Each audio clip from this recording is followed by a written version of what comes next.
আজি বনাম ঘৰতে সোনপাপৰি এচামুচ ঘিউ দিছো আধা কাপ ময়দা দিছো আধাতকৈ কম বেচন দিছো কেঁচা গোন্ধটো নুজোৱালৈকে এইখিনি ভাজি ল'ম এইখিনি ভাজি হৈ গ'ল এতিয়া নমাই লৈছো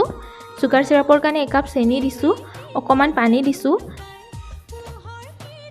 নেমু ৰসো অলপমান দি দিলো সুগাৰ সিৰাপখিনি হৈছে নাই চাবৰ কাৰণে বাটি এটাত অকমান দি দিছো এয়া চাকচোন গোটা হৈ গৈছে এতিয়া গেছটো অফ কৰি দিলো প্লেট এখনত অকমান ঘিউ লগাই লৈছো এতিয়া সুগাৰ সিৰাপখিনি দি দিলো অলপমান ঠাণ্ডা হৈছে এতিয়া হাতেৰে এনেকৈ কৰি ল'ম 15-20 বাৰ মান এতিয়া ভাজি লোৱা ময়দা আৰু বেচনখিনি লগাই এইখিনি আকৌ একে পদ্ধতিৰে কৰি ল'ম এয়া চাকচোন হুটাৰ নিচিনাকৈ হৈ গৈছে বাটি এটাত অকমান আলমণ্ড আৰু পিস্তা দি দিছো এতিয়া অকমান সোনপাপৰি দি দিছো